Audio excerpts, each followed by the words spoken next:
Hello everyone, welcome to star IQ. Star IQ के video platform पे आप सभी का बहुत बहुत स्वागत है। आइए स्टार्ट करते हैं आज 11 मई 2022 के हरियाणा करंट अफेयर। चलिए दोस्तों, पढ़ना स्टार्ट कर लेते हैं। और अगर आप लोगों ने अभी तक स्टार आईक्यू चैनल को सब्सक्राइब नहीं किया है तो कर लीजिएगा, और इसके अलावा आप लोग मेरा टेलीग्राम चैनल भी ज्वाइन कर सकते हैं। दोस्तों, अगर आप लोग HCS एग्जाम की प्रिपरेशन कर रहे हैं तो आप लोगों के लिए एक बेहतरीन सी टेस्ट सीरीज है, वो स्टार आईक्यू एप्लीकेशन पे जो है वो डिज़ाइन करके डाल दी गई है। आप उन्हें ज़रूर जो है ना वो यूज़ कर सकते हैं, star IQ application Google play store से डाउनलोड करके। कल आपसे सवाल पूछा था, उसका सही जवाब क्या होगा? स्वतंत्रता आंदोलन में लतिका घोष ने किस संगठन की स्थापना व नेतृत्व किया था? तो स्वतंत्रता आंदोलन में लतिका घोष ने जो है वो महिला राष्ट्रीय संघ, यानी कि ऑप्शन नंबर ए जो है इस सवाल का वो बिल्कुल ठीक रहेगा। लतिका घोष ने महिला राष्ट्रीय संघ की स्थापना वर्ष 1928 बंगाल में की थी, और यह भारत का एक ऐसा पहला संगठन था जिसका उद्देश्य महिलाओं को राजनीतिक गतिविधियों से जोड़ना था। इस संगठन की स्थापना इन्होंने सुभाष चंद्र बोस से प्रेरित होकर ही की थी। लतिका घोष प्रसिद्ध क्रांतिकारी और अरविंदो घोष की भतीजी थी। तो ये पॉइंट आप लोगों को बहुत वैल्यूएबल तरीके से याद रखना, ये सिविल सर्विस एग्जाम का पूछा गया सवाल है। आज का पहला सवाल क्या रहेगा कि हाल ही में हरियाणा के किस जिले में खेलो इंडिया गेम्स का प्रमोशन कार्यक्रम आयोजित किया गया है? तो खेलो इंडिया का प्रमोशन कार्यक्रम जो है ना वो आयोजित किया गया है हाल ही में गुरुग्राम में, यानी कि ऑप्शन नंबर डी जो है इस सवाल का हमारा वो बिल्कुल ठीक रहेगा। हरियाणा के मुख्यमंत्री मनोहर लाल ने खेलो इंडिया यूथ गेम 2021 का काउंटडाउन जो है ना वो शुरू करने के लिए, यूं कहिएगा एक कार्यक्रम है वो स्टार्ट कर दिया। अब ये बहुत कम दिन रहा है, यानी कि केवल 25 दिन ही रहे हैं या 600 घंटे बाकी रह गए हैं। 4 जून से लेकर 13 जून के बीच में खेलो इंडिया यूथ गेम जो है वो होने वाला है। और इसके अलावा सभी को इन खेलों में भाग ले रहे खिलाड़ियों के लिए जो है ना उत्साहवर्धन के लिए आगे भी आना है। अच्छा, इसके लिए दोस्तों जो है ना इन्होंने इच्छा जताई है कि हरियाणा के खिलाड़ी जो है ना इसमें भाग लेंगे। और ओलंपिक्स बेसिकली क्या है कि अगर इस गेम में हिस्सा लेते भी हैं तो इसका सबसे बड़ा बेनिफिट क्या है? देखो, राज्यवर्धन सिंह राठौर के बारे में आप लोग बहुत अच्छे से जानते होंगे। साल 2018 के अंदर इन्होंने खेलो इंडिया यूथ गेम जो है उनको स्टार्ट किया था।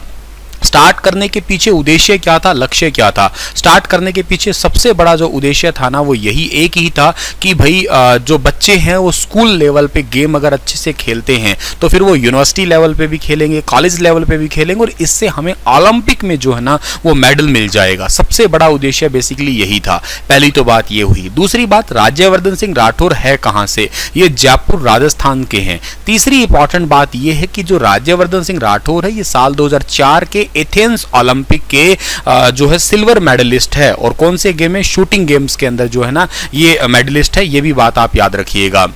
इसके अलावा दोस्तों आप लोगों को और बात जो याद रखनी है वो ये है कि खेलो इंडिया यूथ गेम में खिलाड़ियों के लिए जो है ना आप अगर बात कर रहे हो यहाँ पे तो तकरीबन जो है आपके 8000 से ज़्यादा खिलाड़ी इसमें हिस्सा लेने वाले हैं। कैबिनेट मंत्री बनवारी लाल, खेल एवं युवा मामले के मंत्री सरदार संदीप सिंह जी, गुरुग्राम के उपायुक्त निशांत यादव, खेल एवं युवा मामले विभाग के अधिकारी, ये सारे जो है ना इन्होंने अभी रिसेंटली इसके लिए एक प्रोग्राम स्टार्ट किया था, उसमें सारे उपस्थित थे। ठीक है, 8000 से ज़्यादा तकरीबन 8500 के आसपास एथलीट जो है ना इसमें भाग लेने वाले हैं। और गेम कहाँ कहाँ पे होंगे सबको पता है, पंचकुला में, चंडीगढ़ में, अंबाला में, शाहबाद में और दिल्ली के अंदर जो है ना गेम होने वाले हैं 4 से लेकर 13 जून तक। और 25 तरह के गेम इसमें शामिल होंगे, जिसमें से 5 पारंपरिक खेल है जैसे गतका है और कलारी पट्टू है, थांगता है, मल्लखंभ है और योग गेम है, ये भी शामिल किए जाएंगे। अच्छा, आपने गुरुग्राम का जिक्र किया है ना, तो गुरुग्राम की पहली महिला पुलिस आयुक्त कौन बनी थी? आपको मैंने पढ़ाया था करंट अफेयर में, कला रामचंद्रन बनी थी। हरियाणा के किस जिले में स्थित अरावली जैव विविधता पार्क को भारत का पहला अन्य प्रभावित क्षेत्र आधारित संरक्षण उपाय साइट घोषित किया है? आंसर है गुरुग्राम। मैंने बताया था OECM साइट का दर्जा भारत की पहली गुरुग्राम की अरावली बायोडाइवर्सिटी पार्क को जो है ना वो मिला है। देश की पहली डिजिटल रेरा कोर्ट जो है ना वो हरियाणा हरियाणा के किस जिले में बनेगी, तो वो बनेगी डियर कहाँ पे जी, गुरुग्राम के अंदर बनेगी। हरियाणा के मुख्यमंत्री ने गुरुग्राम किसके द्वारा लिखित एक modern India for civil services and other competitive examination नामक किताब का विमोचन किया है। तो इस किताब का विमोचन पूनम दलाल दहिया, मतलब पूनम दलाल दहिया ने बुक लिखी है और बेसिकली जो है ना इनके द्वारा लिखी गई किताब का विमोचन किया है हरियाणा के मुख्यमंत्री ने, और गुरुग्राम के अंदर जो है ना वो किया है, ये याद रखना है आपको। अच्छा, गुरुग्राम के अंदर आपको याद होगा तो हेली हब बनाने की भी बात हुई है। गुरुग्राम में टोटल पूरे भारत में 5 हेली हब बनेंगे, जिसके अंदर से एक तो आपका बेंगलुरु के अंदर बन रहा है, एक जुहू मुंबई महाराष्ट्र में बन रहा है, एक गुवाहाटी असम में बन रहा है, एक दिल्ली के अंदर बन रहा है, और ये एक गुरुग्राम के अंदर। ये बहुत इंटरेस्टिंग सा हेली हब होगा जहाँ पे बेसिकली सर्विसिंग भी हो जाएगी, रिफ्यूलिंग भी हो जाएगी, सारा काम जो है ना यहाँ पे हो सकेगा। और दिल्ली का जो इंदिरा गांधी इंटरनेशनल एयरपोर्ट है उसका एयर ट्रैफिक की जो समस्या है या जो बिजीनेस है वो थोड़ा सा कम हो जाएगा, भार कम हो जाएगा उसके ऊपर। अगला सवाल है कि हरियाणा सरकार ने चारा उगाने वाले किसानों को प्रति एकड़ कितने रुपए की सहायता देने की घोषणा की है। तो चारा उगाने वाले किसानों को जो है ना प्रति एकड़ कितने रुपए की घोषणा की है, 10,000 रुपए की।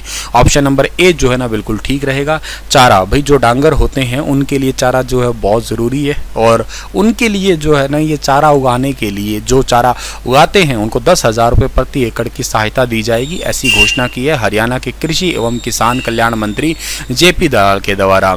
इस कड़ी में राज्य के किसानों के लिए चारा बिजाई योजना को लागू करने की शुरुआत की जा रही है। मतलब यूं समझो कि ये 10,000 रुपये जो मिलेंगे ना, ये योजना का नाम क्या है, चारा बिजाई योजना है ये, ठीक है ना। 10 एकड़ भूमि तक का ये लाभ मिलेगा, 10 एकड़, और प्रति एकड़ कितना मिलेगा, 10,000 रुपये मिलेगा। तो ये याद कर लेना, मतलब लगभग 1 लाख रुपए का अनुदान दिया जा सकेगा। तूड़े के लिए राज्य की 569 गौशालाओं को अप्रैल माह में 13.44 करोड़ रुपए की राशि जो है ना वो मुहैया करवाई गई है हरियाणा गवर्नमेंट के तरफ से। तो चारा बिजाई योजना के आने से जो ना किसानों को भी लाभ होगा, और प्राकृतिक खेती को बढ़ावा मिलने के साथ साथ गौशालाओं को भी जो है ना वो डायरेक्ट लाभ हो जाएगा। तो योजना का नाम आपको याद रखना है, चारा बिजाई योजना, और इसमें प्रति एकड़ कितना मिलेगा, 10,000 रुपये। मैक्सिमम किले कितने होंगे, और मैक्सिमम किले होंगे इसके अंदर 10 एकड़ होंगे। घोषणा किसने की है, जेपी दलाल ने की है, बस। और जेपी दलाल कहाँ से जीते हुए, लोहारू से जीते हुए। हरियाणा के कृषि मंत्री है, मत्स्य मंत्री है, और कानून मंत्री है। ये सारी बातें तुम्हें याद रहनी चाहिए, इनके दर्शन कर लीजिएगा। यही है जेपी दलाल, जयप्रकाश दलाल। अगला सवाल क्या कहता है कि हाल ही में हरियाणा के किस जिले में हरियाणा का पहला वाहन कबाड़ केंद्र जो है ना वो घोषित किया गया है या केंद्र खोला गया है। वाहन कबाड़ केंद्र खोला गया है कहाँ पे, तो ये खोला गया है नूह के अंदर। ऑप्शन नंबर ए जो है इस सवाल का बिल्कुल ठीक है। अच्छा, ये किसने खोला है कबाड़ केंद्र? केंद्रीय सड़क परिवहन व हाईवे मंत्री जिनका नाम है नितिन गडकरी, इन्होंने जो है ना केंद्र सरकार के द्वारा एक वाहन कबाड़ नीति से प्रदूषण में कमी आएगी, इसीलिए ऑटोमोबाइल क्षेत्र में कम लागत के साथ उत्पादन की क्षमता भी बढ़ेगी।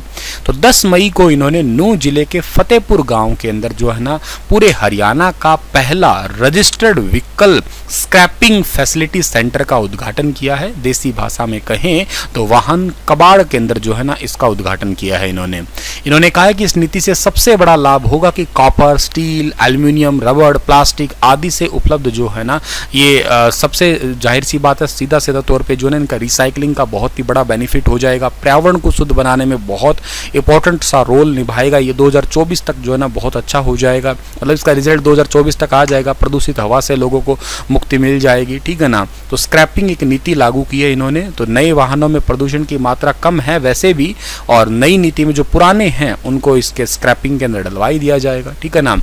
तो इसमें होगा क्या, मतलब पुराने जितने भी साधन हैं इनको नष्ट करके नए वाहन खरीदने में कई प्रकार की छूट दी जाएगी। मान लेते हैं कि मेरे पास में कोई 25 साल पुरानी कोई गाड़ी खड़ी है, अब यार वो तो जाहिर सी बात है चलाएंगे तो उस टाइम पे तो इतने प्रदूषण के नियम वगैरह नहीं थे, या इंजन वगैरह का कहिएगा, या जैसे जैसे इंजन खराब मतलब बैठता है तो प्रदूषण या धुआं तो ज़्यादा देता ही है।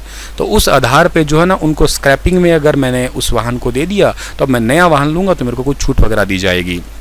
तो registered vehicle scrapping facility centre Abhishek group और जापानी कंपनी खायो सांगियो के सहयोग से संचालित किया जाएगा। ये लाइन वेरी वेरी इंपॉर्टेंट है।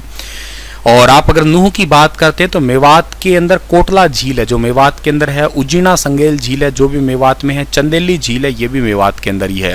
मेवात जिले का नामांकन मेवों की अधिकता के कारण ही पड़ा था और 1857 की क्रांति में मेवात जो है ना इसके नेतृत्व किया था सदरुद्दीन मेवाती ने। हरियाणा का पहला मोबाइल कोर्ट भी मेवात में ही खुला था, आई थिंक साल 2007 के अंदर। दूरदर्शन का रिले स्टेशन फिरोजपुर जिरका मेवात में है। अच्छा, ये फिरोजपुर जिरका में तो है लेकिन रिले स्टेशन अब बंद कर दिए गए हैं। अक्टूबर 2021 से जो है ना ये रिले सेंटर बंद कर दिए गए हैं पूरे भारत के। मैंने करंट अफेयर पढ़ाया भी था अगर आपको याद है तो। शहीद हसन खां मेवाती गवर्नमेंट मेडिकल कॉलेज ये नल्लड़ मेवात में है। तावड़ू का किला भी है, चूहीमल तालाब भी है, यूनानी कॉलेज भी मेवात में ही है। अच्छा, मरोड़ा गांव का नाम बदलकर अमेरिकी राष्ट्रपति डोनाल्ड ट्रंप के नाम पे किया गया है यहाँ पे। भारत का पहला कंट्री क्लब भी मेवात में है। कंट्री क्लब गोल्फ कोर्स ये पाड़ा तावड़ू मेवात में ही है। भारत का सबसे पिछड़ा जिला भी मेवात है क्योंकि साक्षरता दर सबसे कम इसकी है। और मेवात विकास बोर्ड का गठन 1980 के अंदर हुआ था। बलबन ने 1565 में जो है ना 1565-66 का टाइम आप लोग पढ़ा करते तो मेवात के जंगल कटवा दिए थे, गुरिल्ला या छापामार युद्ध से परेशान हो गए थे ये। छुईमुई तालाब भी आपसे कोई पूछे तो भी मेवात में ही है। नूह में रावण का मेला भी लगता है। 1527 में हसन खां मेवाती ने बाबर का विरोध किया था यहीं पे ही। और शबनम बानो जो नूह से है, संस्कृत की पहली मुस्लिम लेक्चरर है, वेरी इंपॉर्टेंट, एसएससी ने कई बार पूछा है। हरियाणा का न्यूनतम जीडीपी वाला जिला भी यही है। फिरोजपुर जिरका की राजस्थान तीनों ओर से घिरा हुआ है। नूह जिले का गांव घासेड़ा गांधी ग्राम भी कहलाता है। हरियाणा का पहला आईएसओ यानी कि इंटरनेशनल स्टैंडर्ड फॉर ऑर्गेनाइजेशन प्रमाणित स्कूल राजकीय वरिष्ठ माध्यमिक विद्यालय वीवा गांव वो भी मेवात के अंदर ही है। और एक दिन मैंने पढ़ाया था कि हरियाणा की 20वीं जेल जो कि 14 फरवरी 2022 को जो है ना बनी है वो नूह के अंदर ही बनी है। और हरियाणा का कौन सा जिला है, मतलब ये नूह जिला है जहाँ पे सलाहखेड़ी में गवर्नमेंट महिला कॉलेज का नाम बदलकर शहीद lieutenant Kiran Shekhawat government college for women Salahkhedi कर दिया गया। ये जानकारी आपको उम्मीद है कि समझ में आई होगी, मोस्ट इंपॉर्टेंट डेटा था। अगला सवाल है कि हरियाणा के किस यूनिवर्सिटी में मेडिकल कॉलेज स्थापित करने के लिए केंद्र सरकार ने सैद्धांतिक मंजूरी दे दी है। तो केंद्र सरकार ने अभी रिसेंटली सैद्धांतिक मंजूरी दी है। इस यूनिवर्सिटी का नाम है हरियाणा सेंट्रल यूनिवर्सिटी। हरियाणा की सेंट्रल यूनिवर्सिटी है कहाँ पे? महेंद्रगढ़ जिले के अंदर है। पूरे हरियाणा की एक ही मात्र है ये। केंद्रीय स्वास्थ्य एवं परिवार कल्याण मंत्री डॉक्टर मनसुख मांडविया ने सांसद चौधरी धर्मवीर सिंह को लेटर भी इसके लिए जारी कर दिया है। और 20 अप्रैल को जो है ना हरियाणा केंद्रीय यूनिवर्सिटी महेंद्रगढ़ में मेडिकल कॉलेज के लिए एक लेटर जो है ना वो भेज दिया गया था। इसके अलावा जो है ना इस यूनिवर्सिटी की स्थापना साल 2009 में इसकी आधारशिला रखी थी, ठीक है ना, उस टाइम पे तत्कालीन मानव संसाधन मंत्री अर्जुन सिंह के द्वारा, ठीक है। और उस टाइम पे जो है ना गांव जांटपाली के 488 एकड़ पंचायती जमीन पे जो है ना इसको अधिकृत किया गया था। उस समय क्षेत्रवासियों की इस यूनिवर्सिटी में मेडिकल कॉलेज बनाए जाने की मांग चली आ रही है। और अब जो है ना मेडिकल कॉलेज 500 करोड़ रुपए के जो है ना लागत से बनाया जा रहा है यहाँ पे। इस यूनिवर्सिटी की स्थापना 2009 में और वीसी का नाम क्या है यहाँ पे? टंकेश्वर कुमार है, ये याद रखना आप लोग। हरियाणा के किस जिले में 15 लाख की लागत से देश का सबसे ऊंचा 73 फुट का पक्षी घर बनाया गया है? तो 15 लाख की लागत से 73 फुट ऊंचा देश का सबसे ऊंचा पक्षी घर बनाया जा रहा है महेंद्रगढ़ के अंदर। ऑप्शन नंबर सी जो है सवाल का बिल्कुल ठीक रहेगा। महेंद्रगढ़ का गांव पाली के बाबा जयराम दास धाम पर मंदिर कमेटी के द्वारा ग्रामीणों के सहयोग से 15 लाख रुपए की लागत से 38 दिनों में 8 मंजिला देश का सबसे ऊंचा पक्षी घर बनाकर तैयार कर दिया। धाम में बने इस पक्षी घर में 3000 पक्षी अपना परिवार बसा सकेंगे। और इसके अलावा बाबा जयराम दास मंदिर कमेटी द्वारा 2 वर्षों में जिले में ऐसे 25 पक्षी घर बनाने का जो है ना लक्ष्य रखा है। और पक्षियों की सुरक्षा को ध्यान में रखते हुए इसका ढांचा भूमि से 13 फुट अंदर से शुरू किया गया और प्रथम मंजिला भी 14 फुट की ऊंचाई पे ही रहेगी ताकि प्रॉपर तरीके से सब कुछ ठीक ठाक रहे। इस प्रयोग में कई ग्रामीण सामग्री, पत्थर, वन्य प्रकार के सामान जो है ना मतलब यूज़ किया गया है, जिसमें मतलब यूँ कहिएगा एक अच्छी क्वालिटी के पत्थरों का भी यूज़ किया गया जो बहुत ज़्यादा गर्मी के अंदर भी ठंडे रह पाएँ, ठीक है। इससे पहले राजस्थान के जिला नागौर के पीही गांव में 62 फुट ऊंचा पक्षी घर जो है ना वो बनाया गया था। लेकिन अब जो है ना ये वाला पक्षी घर यहाँ पे बनाया गया है, ठीक है ना, 73 फुट ऊंचा। तो ये देश का सबसे ऊंचा हो गया, तो 62 फुट ऊंचा ही था, ठीक है। और ये कुछ इस प्रकार का जो है ना ये पक्षी घर जो है ना वो डिजाइन किया गया है, ठीक है ना। अच्छा, बात महेंद्रगढ़ की कर रहे हो तो महेंद्रगढ़ का चूना है, स्लेट पत्थर, लोह कार्टेज, मार्बल, कांच बालू, एस्बेस्टस है, ताम्र अयस्क है, ठीक है ना। और महेंद्रगढ़ के कार्ड्स के 1,65,000 टन अनुमानित भंडार है, जो कि बहुत बड़ी बात है। हरियाणा में संगमरमर मुख्यतः महेंद्रगढ़ जिले में ही मिलता है, मिलता थोड़ा लेकिन मिलता जरूर है। महेंद्रगढ़ लाख की चूड़ियों के लिए बड़ा प्रसिद्ध है और ऋषि मुनियों से संबंधित स्थल है। पिपलाद, बागोत, महेंद्रगढ़, चौवन, ढोसी, महेंद्रगढ़, उदलक, ये सारे क्षेत्र बड़े ही इंपॉर्टेंट है यहाँ के, ठीक है। अच्छा, अर्जुन गणराज्य की राजधानी भी महेंद्रगढ़ ही कहलाती थी। महेंद्रगढ़ हरियाणा राज्य की खनिजों की नगरी भी है। चंद्रगुप्त तालाब भी महेंद्रगढ़ से है। नारनौल में उत्तर भारत का सबसे बड़ा लॉजिस्टिक पार्क भी है और औद्योगिक रूप से राज्य का सबसे जो पिछड़ा हुआ जिले में एक आता है वो भी महेंद्रगढ़ ही है। मैंने आपको करंट अफेयर पढ़ाए थे प्रीवियस दिनों में, उनको एक बार रिवाइज करवाऊं तो संत शिरोमणि बाबा मोलड़नाथ की याद में जो है ना मेला कहाँ लगता है, कनीना के अंदर लगता है। हरियाणा के किस जिले में integrated multi modal logistic hub बनाया गया, महेंद्रगढ़ में। और हरियाणा के किस गांव की पहाड़ी के बीच चेक डैम बनाया जाएगा, मूसनोता गांव महेंद्रगढ़ का ही है। हरियाणा के कैथल शहर से किस शहर तक एक्सप्रेसवे बनाया जा रहा है, नारनौल तक। किस यूनिवर्सिटी को रेड क्रॉस अवार्ड मिला है, अभी मैंने पढ़ाया था करंट अफेयर, सेंट्रल यूनिवर्सिटी को। हरियाणा के किस जिले की ढोसी के पहाड़ी को पर्यटन स्थल के रूप में विकसित किया जाएगा, महेंद्रगढ़ है। हरियाणा का कौन सा विश्वविद्यालय जलवायु परिवर्तन के क्षेत्र में जो है ना पाठ्यक्रम शुरू करने वाला पहला यूनिवर्सिटी बनी है, वो भी ये हरियाणा सेंट्रल यूनिवर्सिटी ही बनी है। तो ये बातें आपको याद रहनी चाहिए।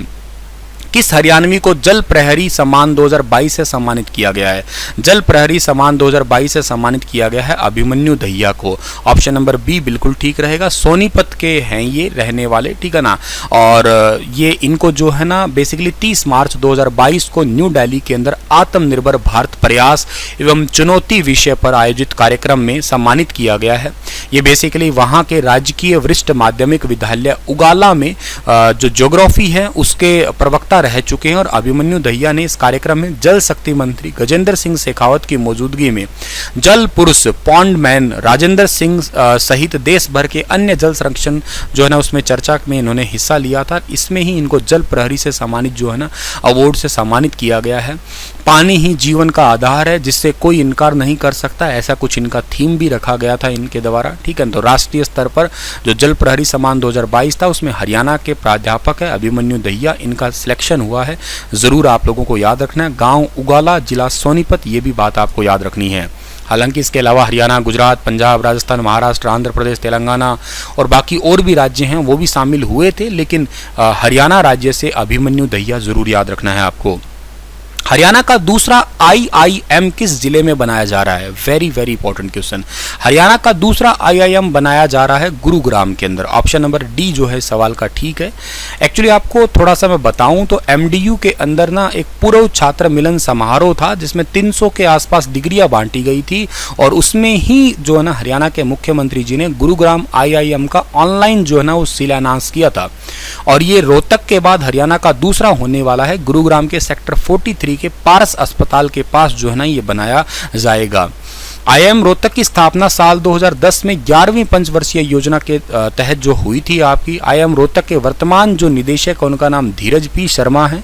इनका आदर्श वाक्य है ज्ञानेन गुणेन च प्रबंध, अर्थात ज्ञान और मूल्यों के माध्यम से प्रबंधन, ठीक है। IIM को भारतीय प्रबंधन संस्थान अधिनियम 2017 के पारित होने के बाद राष्ट्रीय महत्व के संस्थानों के रूप में घोषित किया गया था।